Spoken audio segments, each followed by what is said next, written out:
Welcome to Have a Drink and Paint. This is our third installment for Halloween.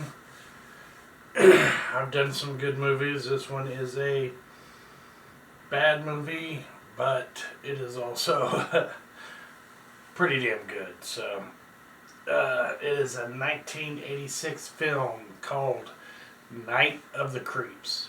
So, let's jump into it. I have my drink. I hope you have yours. Not pause it and go get you one. What are you doing? So the movie starts off with these 3.5, 4 foot tall naked aliens. Their faces are kind of cool looking. They have naked aliens really isn't a big deal when you think about it. You think of the Greys and they're just always naked. These are flesh colored and they're small people in costumes and they have butt cheeks. In the front they're like a Ken doll, so doesn't show any of that, but there's a lot of shots of them running from behind.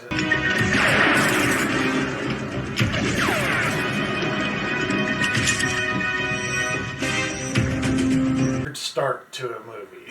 Like the very first thing is this.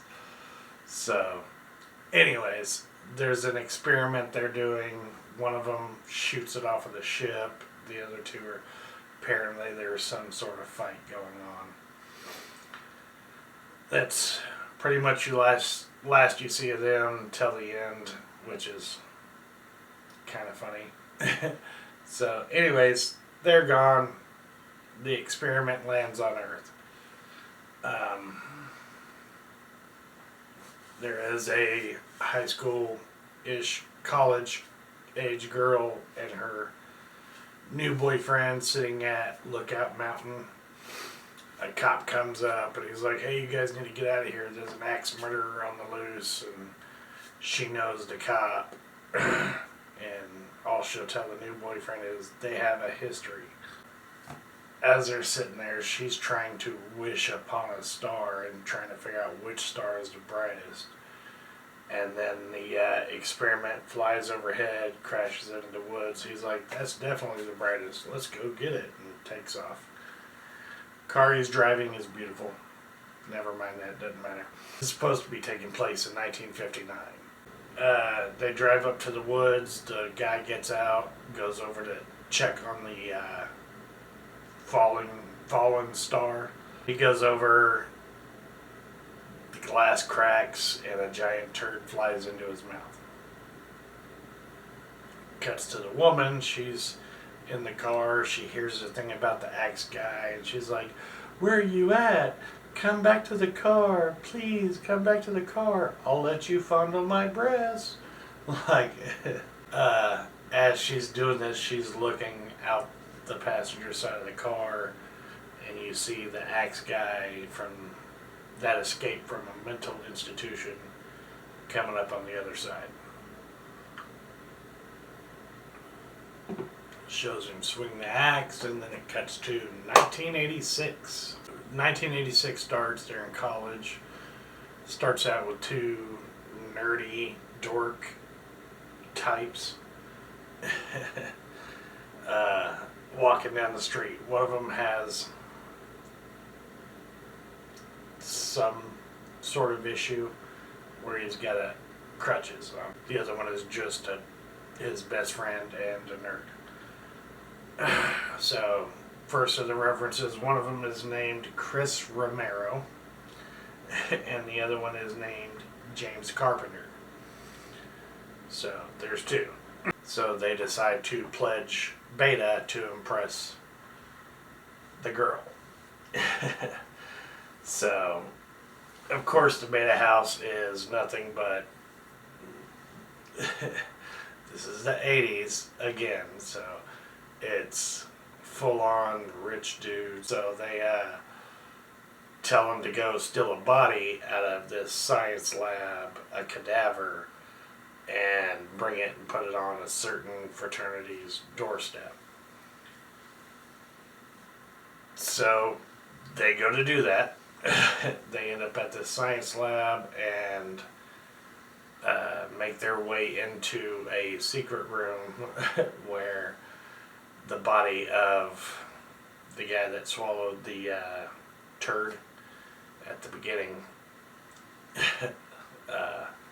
his body is cryogenically frozen. They unfreeze him, start to drag him out. About that time, his hand reaches out, grabs one of them, they scream, run out of there. So at this point, we are introduced to the cop.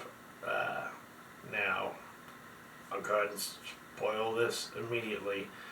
This is the cop that told the girl and the boy at the beginning to get out of here because there's an axe guy running around. Nutso. So, he's drinking in his house, smoking a cigarette, and gets a phone call. As soon as he gets a call, thrill me. Yeah, shows up to the science lab, thrill me. Shows up anywhere, thrill me. Like, that's his freaking catchphrase throughout the entire, like, every time.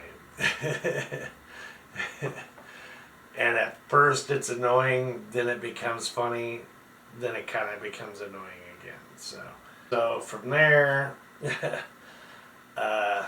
the reanimated body is gone. He spit a turd into one of the scientists' mouth, who is now laying there unalived. So the cop, thrill me guy, is confused as to why there's only one body. And from that point, it kind of cuts to some fraternity scenes.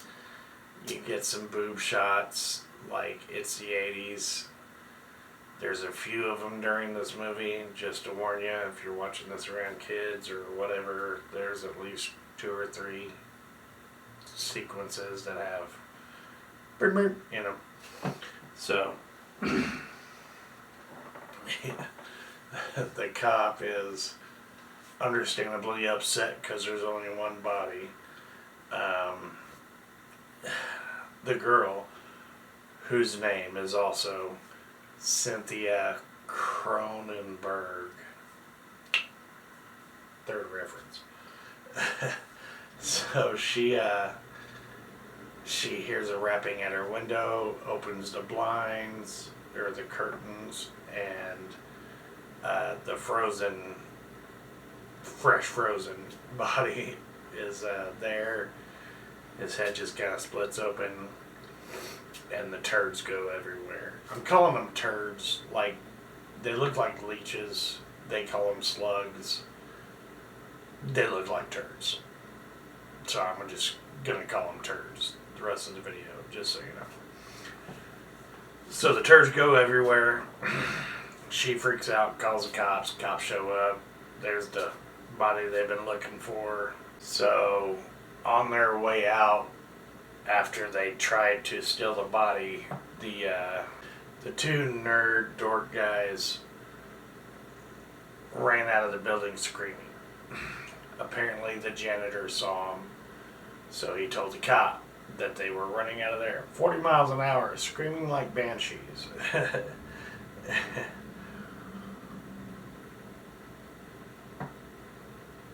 So the cop brings them in, interrogates them. They're like, no, we tried, but we chickened out. And yeah, basically, if they'd have ran out with the body, the janitor would have saw him carrying the body out. So, cop doesn't have anything to hold him on, lets him go. Fraternity prank. Moving on. The scientist guy that found the original frozen body who also swallowed a turd. Gets up, starts walking around, finds the janitor, makes him swallow a turd. So anyways, the turd swallowing janitor ends up following the James, the crutch kid, into a bathroom, falls over, his head hits the ground, explodes, turds go everywhere. The kid's on the pot. He lights a thing of matches, sets one on fire, kills it. He's like, cool. Ends up swallowing a turd by the end of it. So now he is also a turd swallower. So between that and one other part, there was one cool scene where you get like a zombie cat. Like one of the girl's cats passed away, so they buried it, and then it came back not in the best of shape. The cop ends up inviting Chris Romero to his house, the redheaded kid. Brings him back to his house, pours him a drink, talks about how when he was younger, all this stuff happened. Turns out he was the cop that was the girl's ex-boyfriend. So he came across the Axeman taking out his ex. His partner had found the turd swallower. That was a whole different issue that they really didn't touch on. But he ended up tracking the Axeman down, taking him out with a 12 gauge. I don't know why I use quotations, but it just seemed like a quotation moment, I guess. Anyways, took him out with a 12 gauge, buried him out in the middle of nowhere. Just so happens to be the house mother's cottage was built on top of it. Of course, right after that, get a scene of the Axeman coming through the floor with an axe, because of course you would bury him with his axe, I guess. Whatever. Anyways, he comes through the floor with his axe. He's decrepit. Nobody says how he got slugs in him, but apparently he did. The house mother literally just sits there with wide eyes, never has a speaking line at all in the movie. Like, I don't even know if she screamed. I want to say maybe at the last moment, but whatcha, house mother gone. Axeman's on the loose now. After that, the Axeman is just kind of walking through alleys. One of the cops spot him. They follow him. Of course, the cop shows up. I couldn't even tell you his name. I don't even know if they ever said his name. Detective something. So they all show up, and of course he's got his trusty 12 gauge. They all shoot at him, and the Axeman gives them a decrepit zombie smile. So the cop, the detective, takes his head off with the 12 gauge. Turds go everywhere. Right after that, James Carpenter, Crutch Boy, leaves a recording for his best friend, telling him about how he was able to kill one with fire, and that they are able to die to that. Tells him he doesn't have a pulse, feels it in his brain, and he's going to the boiler room. Inside you.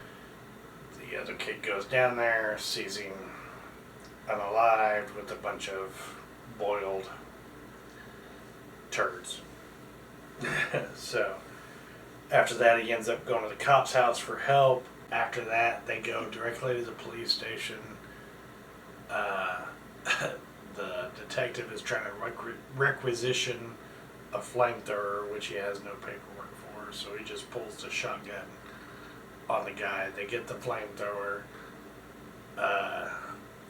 Cynthia Cronenberg's ex-boyfriend Brad, the head of the Beta House, has swallowed a turd by this moment, which was given to him by a dog. They end up, he comes to the house, she's talking to him but not looking at him. One of them shoots him in the head, slugs start coming out, the other one flamethrowers him. All's good. For some reason, the detective runs in the house, starts telling everybody to lock the doors. The kid stays outside with the girl, has her put on the flamethrower. And earlier, there was a bus full of studs from the college that was going somewhere, crashed. Everybody got taken by slugs. So all these college boys are taken over by slugs. Turds. They're all a bunch of turd swallowers. So, as they're coming up, Chris Romero, one of the kids, is screaming at the girl, Cynthia, "Do something! Why don't you do something? Shoot him with the flamethrower! Do something! Please, do something!" And she's just standing there. But it's like, you got a shotgun in your hand, dude. Like, what are you doing? What's going on? We are a new terror. So then we're left with this awesome scene of aliens flying over, and they're using a spotlight looking for these turds that are that big on a mountain. So anyways, I hope you enjoyed this. I have enjoyed the movie. I have also enjoyed my drink. I hope you did too. And yeah, like, subscribe, do all that stuff. And we'll see you next time on Have a Drink of Paint. Thanks for watching.